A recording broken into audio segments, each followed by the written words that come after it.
They're stronger than bionics. This is Lee Majors. Don't miss the next episode of The $6 Million Man. My fembots are as strong as your bionics, and you're outnumbered.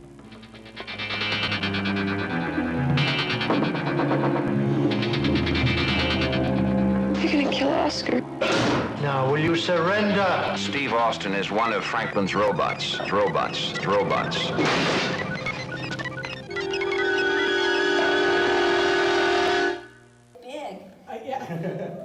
And it's our pleasure to introduce Miss Sandra Gempel, who's famous to us for being in Star Trek, but you have such an amazing career. And thank you for Keith Johnson for joining us as well. We'll be asking you some questions, and we'd love to hear about your career.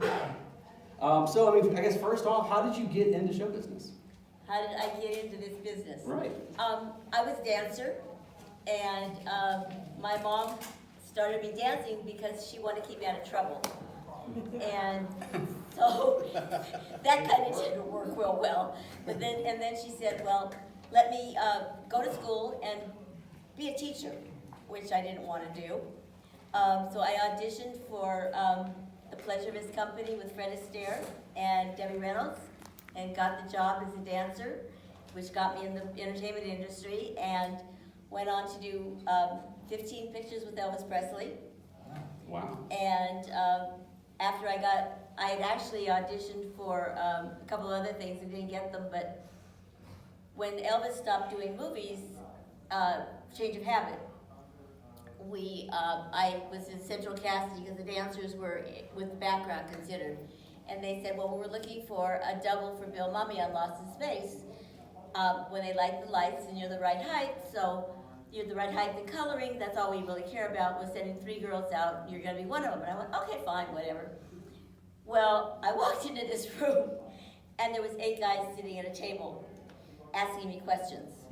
Like, what's your background? And, what have you been doing? And all kinds of crazy questions. And one guy stood up, who I later found out his name was Paul Stater, and the stunt coordinator. And he said to me, so, have you thought about doing stunts? And I swear to you on a Bible, I said, what's a stunt? And he explained to me about falling down and doing all of that, and he said, I'll tell you what, you can stunt double Bill Mummy if you come to the gym 3 days a week. We have a gym in Santa Monica. The Stuntmen's Association guys are going to the gym. We'll teach you how to do what you need to know. And I said, sounds good to me. And that's how it started. Wow. Well, why did he think you should be a stunt person? Because of your dance background? Because of my dance background. Yeah, my timing was good, my coordination was good. I knew my body well enough that they figured I could learn how to fall down. Which I did. And jump out of the skylight into a pad. Which we did that a lot too. But I ended up on Lost in Space. I did 3 years on Lost in Space where I doubled Bill, and I actually stood in, and when they did the stand-in work also, which was, kids don't understand today what a blessing that was for me, because I learned camera, I learned lighting. I mean, the camera guys would play games with me. They'd say, where's your parameters? Where's the outside of the lens? Well, what lens do you think we have on? Where's your key light? So I kind of learned all of that while I was standing in. And then, also doubling Bill. And then I ended up playing monsters on the show. I played the alien kid on the zoo.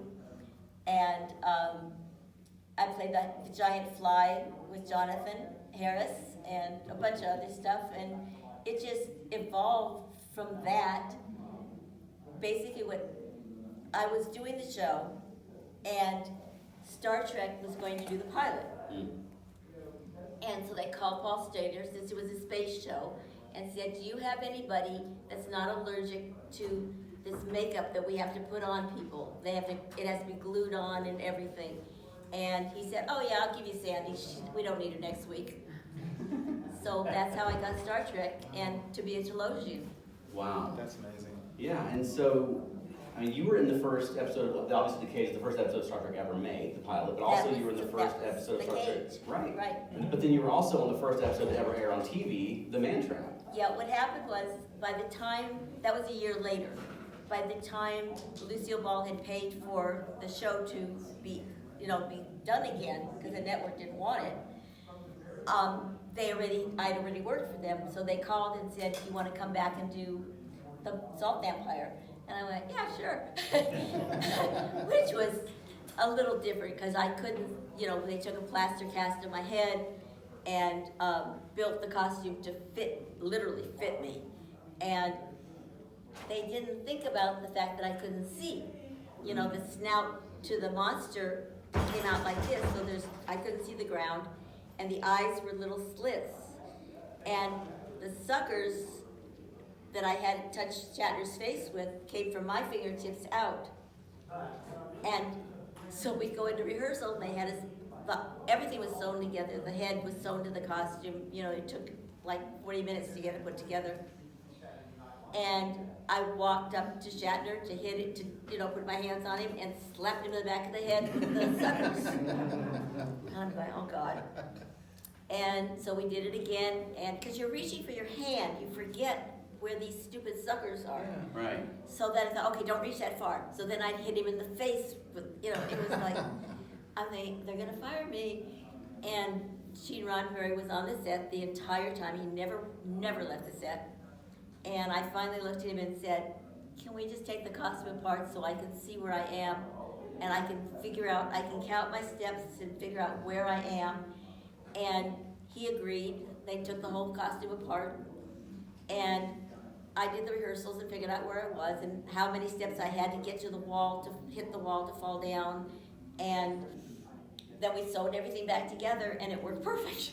Wow. Now, how did Shatner react to being slapped around? He was pretty new to Star Trek at that time. Right. So he was, he was okay. He was, okay. He's so moody. I shouldn't say that, but he is. And so you never know today how he's going to react to you. But in those days, he was fine because it was all fairly new. Yeah. He had just taken over the show from Jeffrey Hunter. And Jeffrey Hunter had done the pilot, and his wife didn't want him to do television. She wanted him to do features. Mm-hmm. So she basically said, this is a stupid show, you don't want to do this. When they, went to do it again, and that's how Shatner got the job. Yeah. What was going back to the cage for a minute, what was the makeup like, the process of getting into that Talosian makeup? Oh, the Talosians, it was 3.5 hours of makeup. Wow. And basically what they did is they put a bald cap on you, and then they put the headpiece on that had the veins, and it had a tube that ran down your arm to a ball, an air ball that you squeezed to make the veins move. And then all the pieces, the nose, the cheeks, all of this was glued to your face. And that's kind of what they were afraid of, because a lot of people are allergic to it. Right. And they break out, and they can't wear it. And I can wear it. So and then it takes an hour to get it off. Okay. Those are long days. But there's been times, I've had 2 different times with that kind of prosthetic makeup that they put on you that worked totally different. When I did the animal with Rob Schneider, they made me look old, and they glued all this stuff on, and we were shooting outside, and it was like 100 degrees outside, and it kept peeling off, and they had to keep sticking it back on, and it was a whole process. When I did Planet of the Apes, they had me, as the ape, and they had everything glued on, and basically I did the television episode called Deception, where the blind ape is falling in love with a human, and she finds out he's a human, and she panics and starts crying and runs along the cliffs and falls into the ocean, and they have to rescue her. Well, what we did was, you couldn't reach the ocean from the cliff, so we had boxes, and I did my high fall into the boxes, and then they stuck me out in the ocean and rescued me. Now I go into makeup to get this off, it won't come off.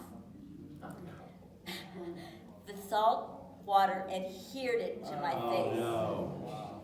And they literally, the makeup guy with Q-tips and acetone was taking this off my face, and I'll never forget, as long as I lived, sitting in the chair, holding onto the makeup chair, going, just take it off. And he goes, you want us to stop for a while? No, just get it off. But that makeup is so weird. It's, you know, you never know how you're gonna react, your skin's gonna react to it, or. Was the first prosthetics you had on, or had you done prosthetics on? No, I had done prosthetics on Lost in Space, where I played, we did the zoo, and I played the alien child with the lollipop and the whole business with the makeup. So that's how they knew that I could do that without getting, you know, breaking out from it. Right. And back on the cage, you said something interesting. I always assumed for some reason that somebody on the production staff, whatever, did the veins. You had a thing and did it yourself. I did the veins, and they had a guy sitting outside a camera reading the dialogue. Okay. So I had to pump it to the tune of what they were saying. So, you know, I couldn't just go pump, pump, pump, pump. I had to, if you say, okay, this is this, I go pump, pump, pump. You know, so you had to learn the dialogue. That is great. Well, you did a good job. Was it difficult to hear with the head on? I know the Talosians has sort of fake ears. It was hard. It was hard to hear, you know, but you must not be claustrophobic at all. no, I'm not claustrophobic. Okay. They buried me more than once. Yeah, because I've heard some actors who have been, especially in Star Trek, if they put all that makeup on and they realize they're claustrophobic, or it does it. They, especially when they do a plaster cast of your head. I've had major stunt guys, you know, strong guys. Then they're putting this plaster on, and you've got to, you know, you've got Kleenex things up your nose and a little tube so you can breathe. And before it dries, they're literally pulling it off their face. And you see them going. Even with that being the case, and you were very experienced by the time you did Planet of the Apes, but when it won't come off, do you experience any claustrophobia at that point, or is it just... It's not claustrophobic. It's just that you want the stuff off your face. You know, it's like, because you have peach hair on your skin and it pulls it all off with it. You know, it's like, oh, this is not fun. Yeah. But Well, did you have much chance when you were on the cage to interact with Jeffrey Hunter or Leonard Nimoy? You know, I got to, but not a lot. You know, I was very young. I was like 23, 24 years old. I think I was about 23 or 24, and fairly new in the business other than working with Elvis. And people would talk to you, but you would kind of not talk too much because you didn't want to invade their privacy and stuff. You know, and you learn you don't bother the actors. Right. You know, they've got dialogue, they've got things they have to remember, and they don't want chit-chat talk, so you kind of just don't bother them. I'll tell you a funny story that because of that, getting in the business with Debbie Reynolds and good Sandy. I'm sorry. Fred Astaire? Huh? Fred Astaire? Yeah, what I told you, I just mentioned it before. Bobby Avalon? The dancer, the big actor. Fred Astaire? Fred Astaire. I'm sorry, you guys, I've seen your moment. I got in the show, and then now I'm doing Towering Inferno, and he's in Towering Inferno. Right. And we're all in the ballroom, you know, and waiting for them to light up like lights, and the actors aren't going back to the dressing rooms, they're just sitting there. And all my sons, go talk to him, tell him you got in the business. Leave me alone. And they finally kept talking, I said, fine. So I walked over to him, and I said, Mr. Stair, and he went, yeah.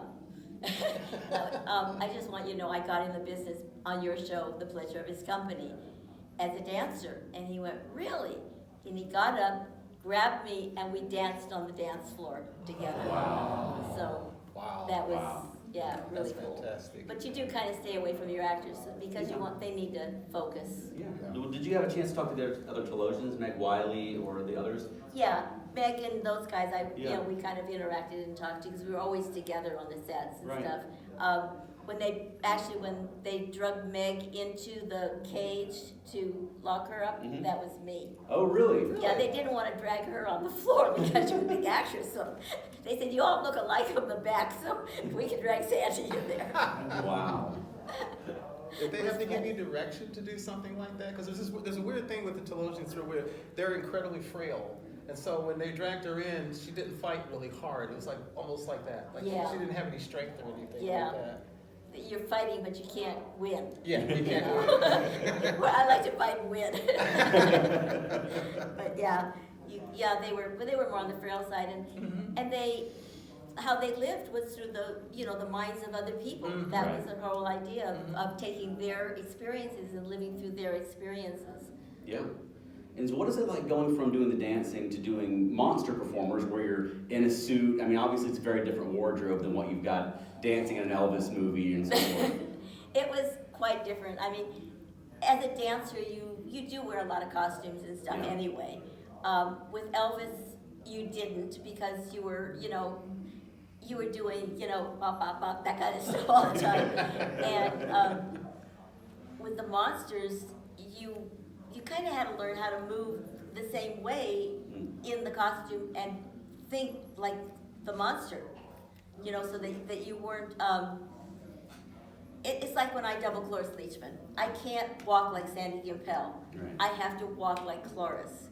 I have to move like she does. Right. So with the monsters, you kind of have to think, okay, this is the kind of monster it is, and this is what he does to people. So you kind of have to think that way. Right. So you move the same way. Like if you put an ape costume on, you don't stand up straight. You hunch over and walk like an ape. Yeah. And you said you were sewn into the suit, right? I'm sorry? You said you were sewn into the suit? Yes. And how long were those takes? Because they had big hot lights on television in the 60s. Most of the day. Wow.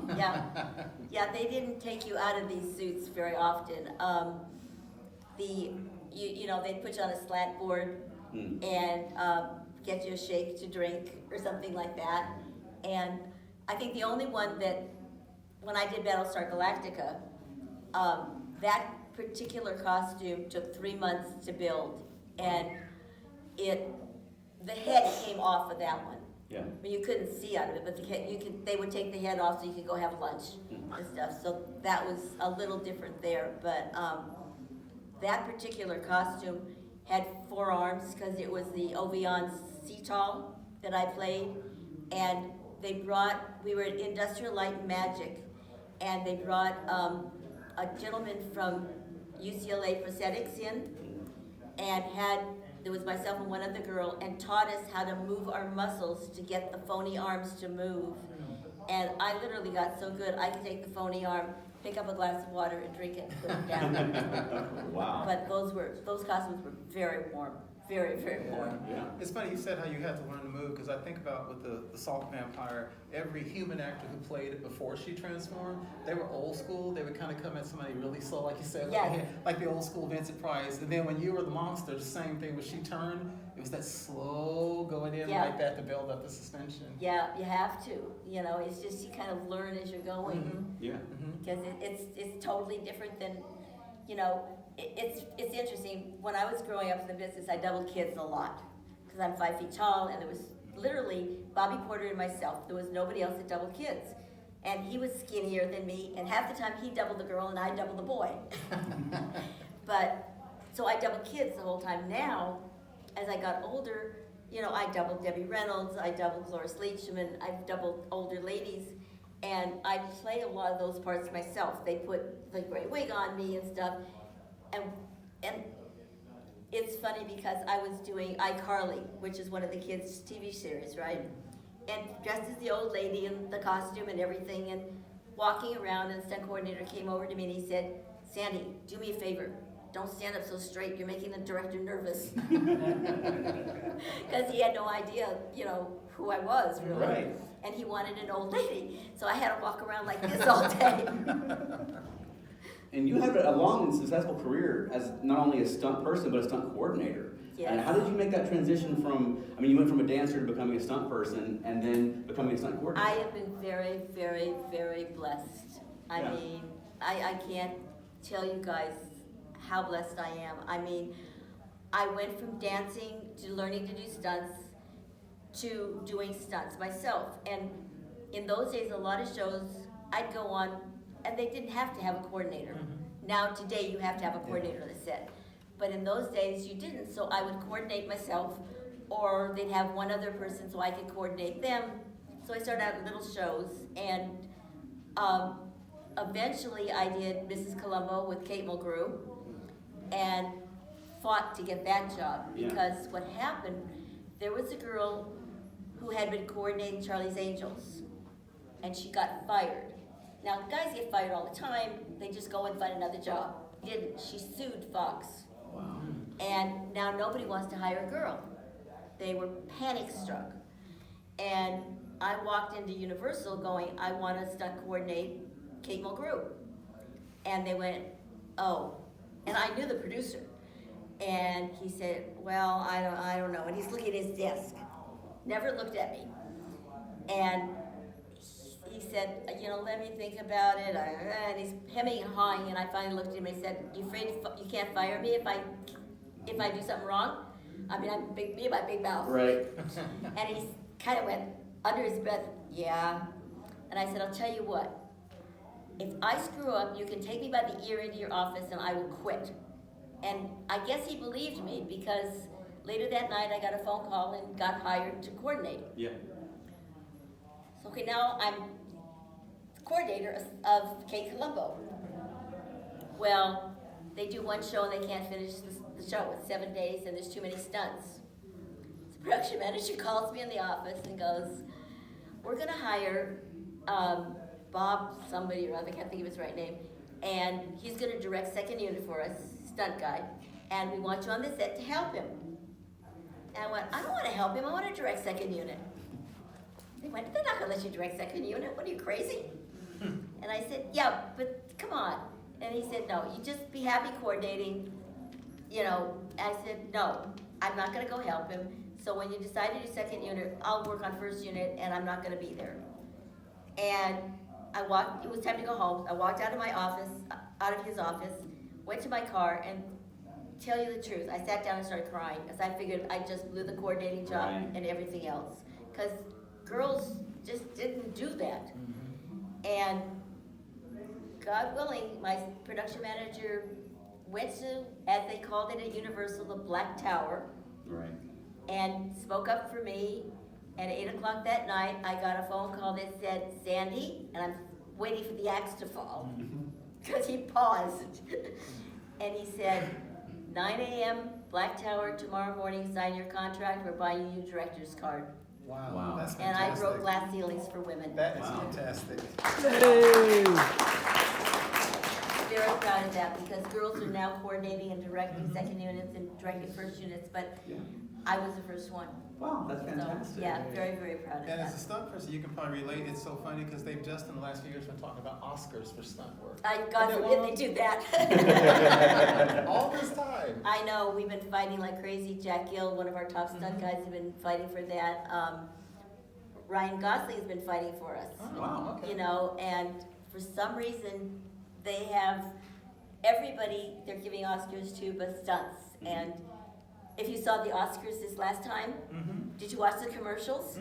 They were all stunts. Yeah. They were all stunts, every one of them. So, I think they were done that way on purpose to push the committee to say that we should be honored. Yeah, and you should. But so far, nothing's happened. At Star Trek, you can't ignore the stunt people. Because the original Star Trek was famous for the stunt people never look like the person. Like there'd be Will Shatner, there'd be a guy like 6'6" playing. That's just what they did. I know. They've gotten really good about today you have to, be the right height, the right coloring. You can't double it. An Asian has to double an Asian. Colored has to double colored, which is perfect because, the variety of people, they should. Yeah. There was one incident, there's actually two incidents, you're gonna laugh at this one. Do you remember the show People Under the Stairs? Yeah. With the kids that lived underneath? There's a scene in there where the little black boy gets attacked by the dog. They couldn't find anybody of the right color to double him. Nobody wanted to be attacked by a Rottweiler. Can't imagine. So they called me.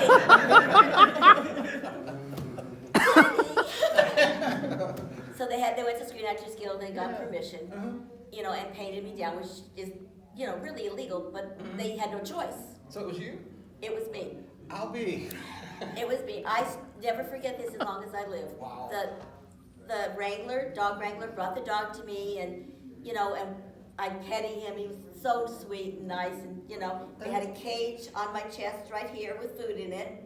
And he said, whenever you don't pick up your arms, when he attacks, he goes through the cage and then, whoops, I did it again. Don't worry about and that. Put your hands around him and fall backwards with the dog. Oh my gosh. I went, okay, I can do that. No, you know, it sounded easy, right? Put the dog down at the end of the hall with they roll the cameras, and he starts agitating the dog to bark. Uh-oh. And the drooling. And he's got, you know, what Rottweilers look like when they're barking, and I'm standing there, and I feel this cold run through my body going, oh my God. But I didn't move. He came down. He did exactly what he was supposed to do. I grabbed him. We fell backwards, and he was fine. But that instant of him at the end of that hallway was like, what did I just agree to? But like I said, it worked out. And there was one other incident, and I talk a lot, I'm sorry. No, please. There was one other incident on Bring 'Em Back Alive with Bruce Boxleitner. Yeah. That we were shooting at Indian Dunes where the Twilight Zone helicopter crash happened. And it's supposedly haunted because it's an Indian reservation. There's a cliff 100 feet in the air. And they have the motorcycle with the sidecar hanging off the edge. And supposedly this girl is in the sidecar, and Bruce has on a rappelling line, swings over, grabs her, they swing back, and the bike drops and explodes. Okay. Well, the one thing that the guys that brought me up in the business, Mickey Gilbert and all of these top guys told me, make sure you're happy with your rigging. Don't get on rigging unless you are happy. I said, you know, because it's your life. So I remembered that. So it's 7 o'clock in the morning, and first of all, the girl's an Asian girl. And there's no Asian girl in the business at that time that does stunts. There's one brand new girl, and she wanted to do this stunt. So she turned us into Screen Actors Guild because I was going to double. But the stunt coordinator was a dangerous job, and he was a little worried. So I got to the set, and I said, okay, I want to see the rigging. And they go, oh no, we hired a professional mountain climber. It's in a eye hook in the ground. You don't have to worry about a thing. I said, I want to see the rigging. I'm not getting on it unless I look at it. Right. And they were arguing for me, you know, and they finally said, okay. And I got Gary Epper, who was doubling Bruce. And I said, come with me, we're gonna go take a look at this. And he went, okay. Got up to the top of the mountain. There's one eye hook in the ground with the motorcycle trip and the rappelling line, and no backup ties on the rappelling line. Wow. So we took the rappelling line, there was a tree close enough, we wrapped it around, we had enough line, we wrapped it around, double tied it, came back down, I went up, got on the rigging, we roll the cameras, he swings over, and instead of coming back like this, we came back like that, and the bike dropped and exploded. Now you're hanging on a mountain that's made of shale, and it's coming off in your hands. And all you're thinking is, oh, well, I'll climb down this mountain. No, you won't. And I'm thinking, well, you forgot about our backup tie. All we thought about was the rappelling lines caught in weeds or something. And I looked down and yelled, and this had to be a matter of seconds, but it doesn't feel like it. I get us down now, and I remember looking down at the crew, and they're standing there with their mouth open, like this. And like I said, it had to be seconds, but when things go wrong, things slow down. It's really interesting. And then Gary yelled, and everybody moved, they got us down. Eye hook came out of the ground. Wow. So that saved our life. Now we have to go to the Screen Actors Guild and explain why I'm doubling an Asian girl. So I explained the whole thing, and she would not be alive today if I hadn't done if she had done the stunt, because she didn't have enough knowledge to even ask. Right. So you're not afraid of heights? Yeah. You are afraid of heights? Are you afraid of heights? No. I would think you must not be. No, I've done a lot of heights. Not afraid of Rottweilers. It's the one thing about heights, you don't stand at the edge and keep looking over. Right. Because you will start feeling that way. But you check where your bag is and your safety, and then you walk back and wait till they roll the cameras, and then go out and just do it. Well, you said something interesting, because this is funny. You said you danced, then you became a stunt person. Now you're talking about checking eye hooks and rappelling gear. So where did you Because learn all that? Where did you I all learned the it time? from the guys that mentored me Okay. when I was on Lost in Space Yeah, and that's a lot. Star Trek and all the shows coming up. All the stunt guys, the top guys, for some reason decided they were going to take care of me and said, "You watch. I don't care what you're working on. If they're rigging a stunt, go watch. Don't bother them. If you have got a question, wait later and ask." And I did. I learned how to rig cars. I learned where the seatbelts go. I learned all kinds of stuff. Smart. It's like the seatbelts. A 5-point harness in a car when you're doing a gag, right? They put the eye hook behind you over the seat and straight down. Well, you can't do that with me because I'm short. So now what happens is if the eye hook is that close, the back blinds, it drops me into the seat like this because it's pulling me down. So you have to take the whole apparatus and put it further back, and it pulls me back in the seat, and I don't lose my height. But I learned that from the guys rigging cars. Yeah. So it's just paying attention, asking questions, and being able to say no if you're not happy. Yeah. And a lot of kids today are afraid to say no because they're not going, "Oh, I won't work again." Yeah. That's crazy. Right. You'll never work again if you get hurt. Right. Yeah. Yeah. Mm-hmm. Yeah, and it's just amazing to go from asking what's a stunt when you're a dancer to making this whole huge career out of it and becoming the expert and a ground racer. It's something I never planned. Yeah. And it's interesting because it just kind of fell into place. Yeah. It just kind of happened. I mean, working on Lost in Space with Irwin Allen, I ended up doing Poseidon Adventure and Towering Inferno and Man from the 25th Century, Land of the Giants, all of those shows he did. There was one thing about Irwin Allen and Paul Stater, who did all his stunt work. He took his core people and kept them moving from one show to the next. So I learned so much, in that 5 years. Yeah.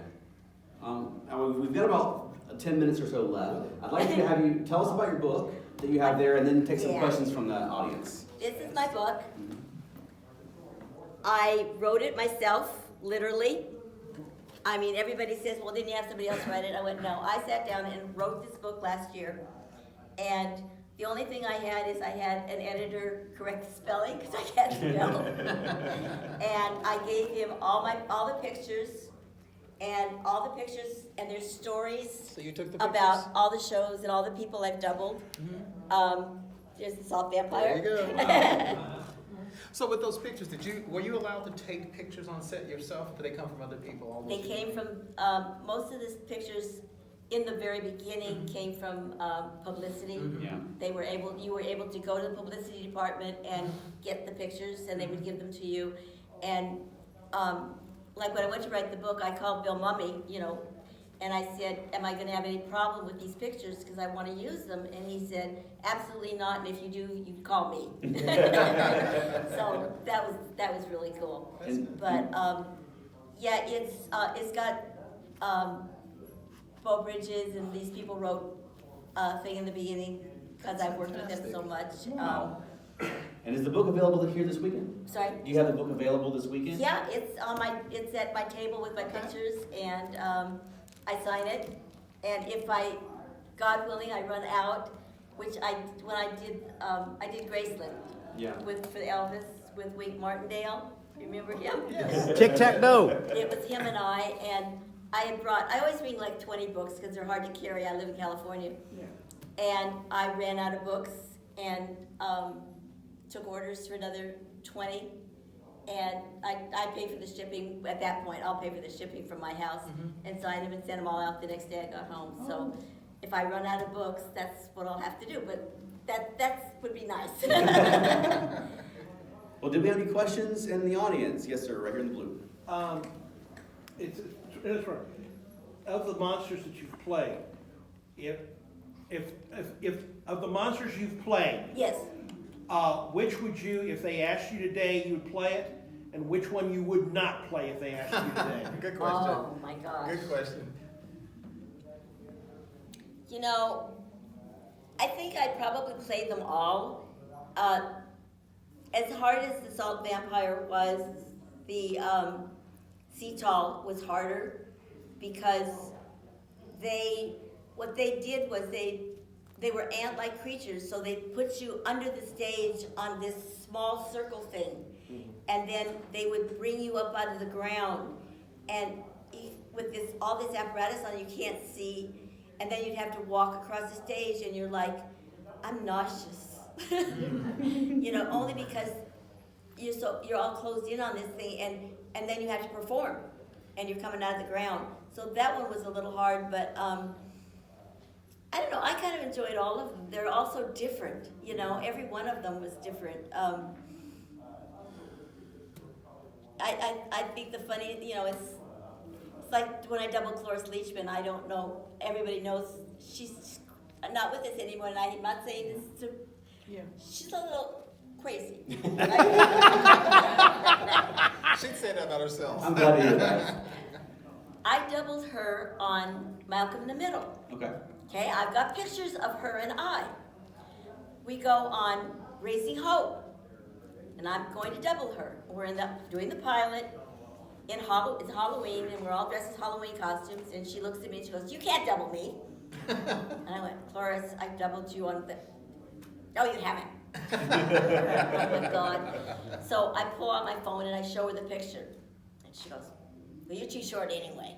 Oh my God. Wow. So we kind of left that alone. And she talks really loud, especially when she's trying to attack you. So the whole crew could hear it.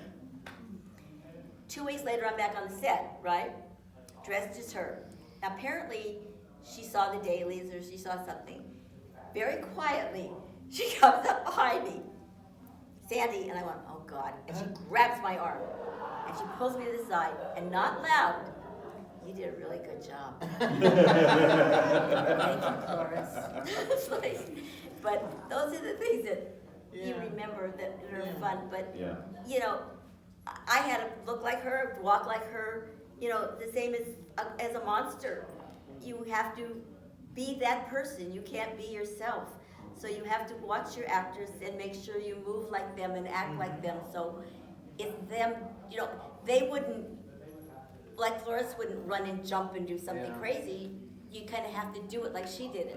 And Debbie Reynolds was another one that, who never left the set, ever. Wow. Ever. We had a question right here in the green. Sorry. Yes, I was wondering, could you tell us what it was like working on an airplane? Oh my God, that was so much fun. Airplane, that was Jerry Zucker and David Zucker, that were directors, and myself and this other girl were the Girl Scouts in the Girl Scout fight in the bar. And at that point, girls had only done hair pulling, rolling on the floor fights, and Jerry said, "I want a boy fight. I want a knockout, drag out boy fight." And so that's what we gave them. Conrad Palmisano was our stunt coordinator, and anything he could think of, like going through the staircase and me picking her up and throwing her down the bar into the jukebox.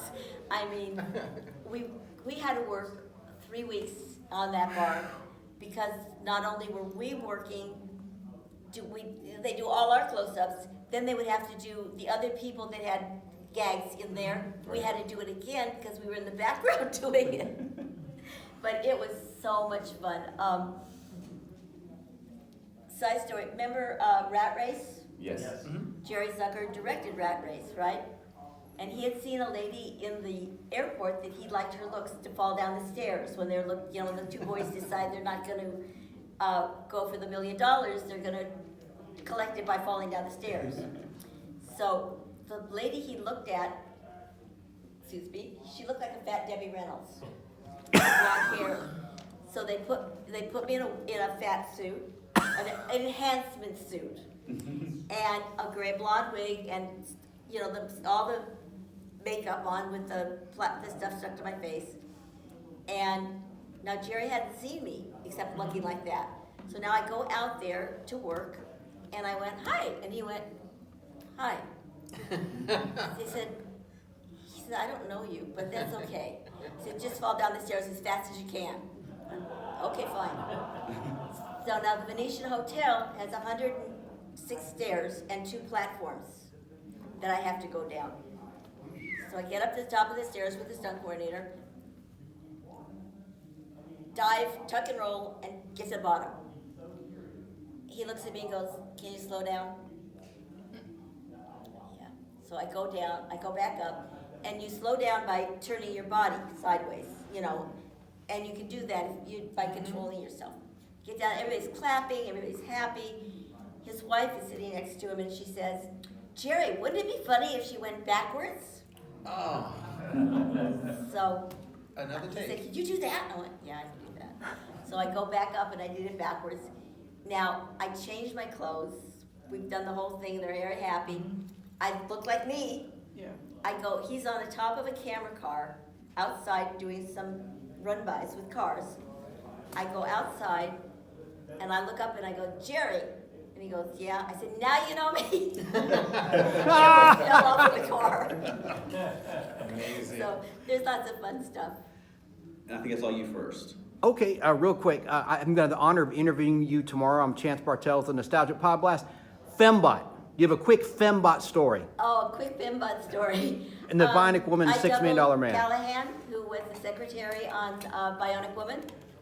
And every time she was a fembot, I was a fembot. And then also I got to play a bunch of nondescript fembots, when they had the army of fembots walking. I love it. Well, there's one of the shows, Jeannie Epper and myself are playing fembots, running along the top of the dam in Los Angeles.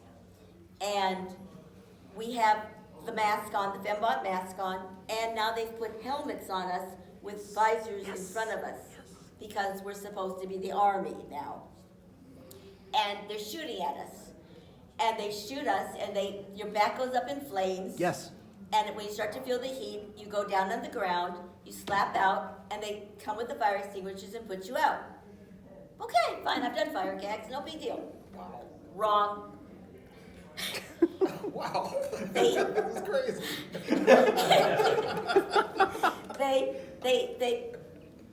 they shoot us, go down on the ground, slap out, they come with the fire extinguishers, the smoke from the fire extinguishers gets under the helmet, between the hood and the mask, and you can't breathe. And now you're ripping this, trying to get this thing off, and it's on, you've got to get the helmet off, and you've got to get the other thing off, and you get the other mask, and you're like ripping it off, you can't breathe at all. And they finally realized what was going on, because we're like choking to death. And they finally got him off, and they finally realized what happened, that this smoke just went up underneath the costume, which nobody figured out what happened. Yeah, it was lightning strikes, supposed to be in the story. Lightning striking you. Yes. Yeah. Yeah. All right, we're almost out of time, but I saw your hand as well, My sir. question, what was like working with Elvis? What, sorry? Elvis. What was it like working with him? It's funny, the main question my girlfriends always ask me is, "Did you date Elvis?" I go, "No, I didn't date Elvis," because I watched the girls come and go. I needed to work. Not that I didn't want to. But what happened was, as a dancer, I went in and did Blue Hawaii, and I did Clam Bake. And then, after I did Clam Bake, he came to me and said, "I want you on my next picture." I went, "Yes, sir." And after that, I was one of his top 5 dancers that did all his shows. And what happened was, Jerry Schilling, Joe Esposito, Charlie Haig, they decided they were going to take care of me and protect me. So I got to go to rehearsals. I got to go play softball with them over at Veterans Hospital. I got to go to the house in Bel Air and play games. And half the time, Elvis was very shy. It was interesting. On stage, he was so different.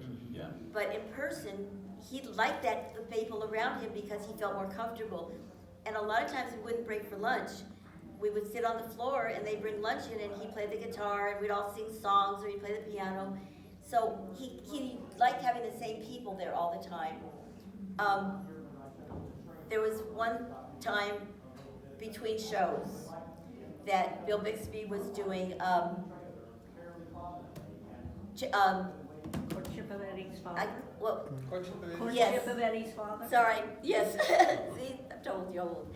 And so I was doing the show with Bill Bixby and playing a part on it, and, you know, working with Bill. And we were all in the same lot, and Elvis had started a new movie. And we hadn't finished the show yet, Courtship of Eddie's father. And so Bix and I are going to lunch to the commissary, and Elvis is coming back with his boys from the commissary. They're stopping in the middle of the street, talking to each other. You know, they were really good friends. And I'm standing there like, you know, and finally Elvis looks at me and he goes, "What are you doing with him anyway?" And I went, "Well, you weren't shooting anything. I have to work." And he looks at me and he goes, "When are you guys finishing?" And Bix goes, "In a week." And he looks at me and he goes, "You call my producer in a week and get on my show." I said, "Yes, sir." So that's the kind of guy he was. He was just, you know, my daughter was like 8 years old, I think, or I think she was younger than that. She had to be like 4 or 5. I wanted her to learn to play the guitar, and I had asked him about what kind of guitar to buy. And he went to the back of the room and gave me a guitar. Wow. And I still have it. Wow, that's fantastic. That's amazing. Yeah, that's So great. cool. Well, everyone's going to hate me for saying this, but we're out of time for today. But I don't talk too much. Yeah, we're going to be back with us tomorrow here in this room at 1 o'clock. Yep. So everyone, please come back at 1 Yeah, o'clock. But definitely. also, go see Sandy at her table. I mean, as you can tell, she's got stories for days. They're and all in there. Yes, Or... pick up a copy of that book. That's going to be a fascinating book. But thank you so much for being here, for joining us. Yay! Thanks to you guys, too. A long night planned here at the Track. We've got Star Trek Jeopardy. We've got the Battle of the Star Trek Captains. We've got a live reading of Gold Key comics. We've got the Star Trek party. So guys, hang out at the Track this tonight. We're gonna have a good time. Thank you. Good job. Thank you so much, guys. Thank you.